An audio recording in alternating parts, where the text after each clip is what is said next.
What's going on, good people? It's your boy James Harris, founder of Men to Heal, which is a movement for men, boys, overall wellness, that mental health as well as that physical health. Definitely appreciate you guys for tuning in. I'm also the author of Man Just Express Yourself, which is an interactive planner guide for boys and men to better express themselves. I definitely want to appreciate all the parents who got this book for our young teenagers. The reviews and inboxes and text messages have been phenomenal. Continue to send them. I definitely appreciate it. Thank you to all the spouses as well who are getting this piece of literature and giving it to their husband or their partner, and exchanging dialogue over a date night. And definitely appreciate my fellow therapists who got this in their lobby and is using it as a conversation starter. I definitely appreciate that. I'm humbled. It makes me smile and happy to know that you guys are benefiting from this tool. So if you haven't gotten it yet, definitely pick up a copy. It is at Target, Barnes& and Nobles, Walmart, Amazon, and of course my website, men2heal.com. And today we're going to talk about coping skills.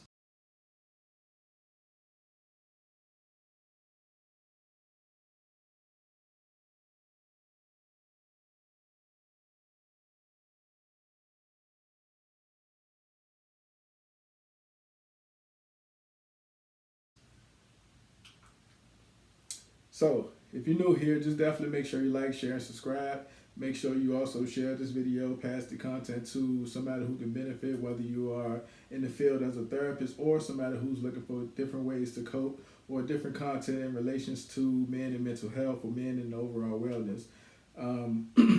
So listen, during this turbulent time, we're often bombarded with negative emotions and responsibilities that involve, family, career, finances, friends, just thoughts about the future and stuff like that. So it's important that we understand and know how to deal with these emotions in healthy ways.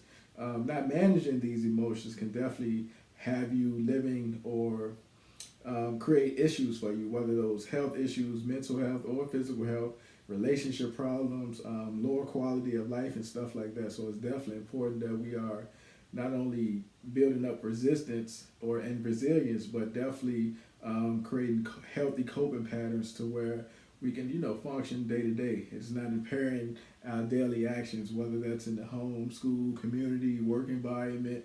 And things are definitely different now due to COVID. So not everybody process their emotions in the same way. So what works for me might not work for you, or vice versa. But it's definitely important that we have something to put in those places. So it's different type of coping skills that one can use. Coping is using actions throughout the process of effective dealing with negative situations and emotions. Coping again can differ from person to person because everyone has a different tolerance level. Negative impact effect is different, and we also have different resiliency levels. The two type of coping mechanisms or coping skills I'm gonna focus on today is emotional focused coping and problem focused coping.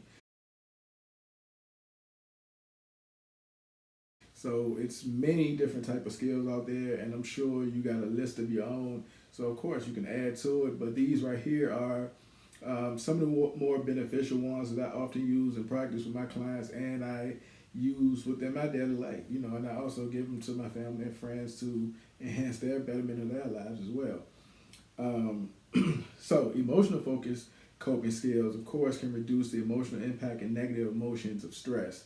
Different techniques work with emotional focus and coping. Um, what we want to do is find out what's going on and then create a distraction. So distracting yourself from that variable is a positive way to combat these negative emotions. Like different ways like to force those thoughts to come to action through the process of engaging in something that's mentally stimulating. Whether that's on a crossword puzzle, a Sudoku puzzle, jigsaw puzzles. You want to definitely find a way to become distracted on what is pretty much going on around you. So not dwell on that problem pretty much. You also got the emotional expression within that. So turning that negative energy into something positive by creating a tangible way to vent out different emotions throughout the process. You can draw, you can paint, you can sing, you can dance, you can do whatever you need. Surround yourself with positive people like that'll help you move on from that issue that needs to be resolved. One of my personal favorites is definitely meditation. definitely take the time to be still. Find an empty space within your home or within your thoughts itself, to give yourself the opportunity to put a pause on everything that's going on around you. If you're unfamiliar with deep breathing and meditation and stuff like that, it is a video that I've done previously on here, so definitely go back and check that out. But meditation is definitely helpful.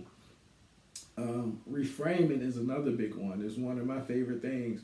It's much easier to keep a positive attitude about life when you decide to, have that negative experience that you meet challenge you to help you grow and develop as a person. A problem is no longer a problem if you choose to view it as that. So it's up to you. And don't take these things too personal either, because the problem is the problem. You're not the problem. So reframe your thinking, reframe the situation that's going on. With that reframing thinking, you got to have some type of positive thinking, which is probably one of the most effective ways within our psyche. Positive thinking can, sometimes evoke like the effect of people having been negative within ourselves or beating themselves up for a long period of time, but they got to change their mindset. More people can find ways to have like the silver lining in things, those difficulties of life. It's easier to become to manage those difficulties once you understand them and start changing your thinking about the actual situation that's going on.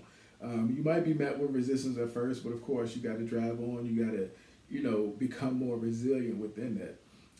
The other type of, like I told you, it was two types. That was emotional focus. This right here, going into it, is now the problem focused coping skills. So instead of managing those negative emotions by addressing your emotions, sometimes it's a better idea to like figure out a problem and address that problem itself. Problem focused coping skills are generally based around emotional focus skills, and they deal with removing the source of the stress, like identifying triggers. Pretty much, you know what it is. Let me remove that, or remove myself from this particular issue. So disengagement is one of those techniques within that skill. It is used to remove yourself or that stimuli that's causing the issue.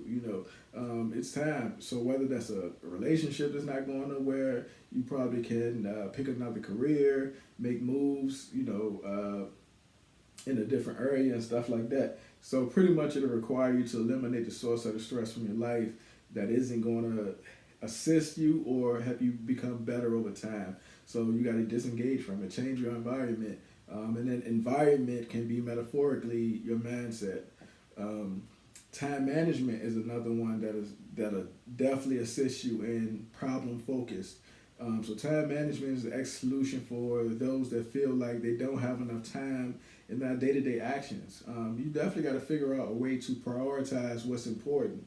And learn how to say no. So that's definitely important too. Don't overwhelm yourself because it's only 24 hours in a day. Problem solving is definitely a major technique. So sometimes we just got to take a step back, remove ourselves from the situation, and look at the situation in its entirety, the whole scope. The best way that we can counter stress is about getting things done simply to readdress the situation, identify the problem, and then take an action to correct that problem. Those are definitely some of the benefits of problem solving.